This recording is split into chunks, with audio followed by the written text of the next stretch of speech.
সুরের জাদু ভীষণভাবে প্রাসঙ্গিক মানুষের জীবনে। মনের খোরাক গান যেমন শান্ত করে মন, তেমনি কিছু গানের সুর আর কথা গভীরভাবে প্রভাবিত করে মানুষের আবেগ আর অনুভূতিকে। গান কি কখনো মানুষের জীবন কেড়ে নিতে পারে? ১৯৩৩ সালে ঘটেছিল এমনই এক নজিরবিহীন ঘটনা। হাঙ্গেরিয়ান শিল্পী রেজো সেরেসের গাওয়া রহস্যময় এক গান শুনে প্রাণ হারিয়েছিলেন শতাধিক মানুষ। শুনতে অবাক লাগলেও বিষয়টি আসলেই তাই। পৃথিবীর সবচেয়ে বিপজ্জনক গানটি বহু দশক ধরে নিষিদ্ধ ছিল।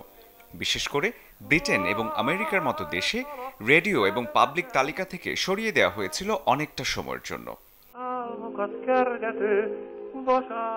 ১৯৩৩ সালে মুক্তি পাওয়া গানটির নাম গ্লোমি সানডে। একটি প্রেমের গল্পের উপর ভিত্তি করে গানটি তৈরি করা হয়।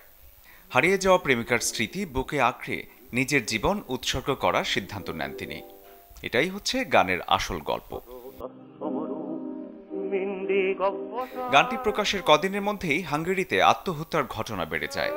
গানটি শুনতে শুনতে কেউ কেউ তো জানালা থেকেও ঝাঁপ দিয়েছেন। একসময় পরিস্থিতি এতটাই খারাপ হয়ে যায় যে সরকার গানটি নিষিদ্ধ করতে বাধ্য হয়। ৬২ বছর পর ১৯৯৫ সালে গানটির ওপর থেকে নিষেধাজ্ঞা তুলে নেওয়া হয়। শরীফুল হক, চ্যানেল 24।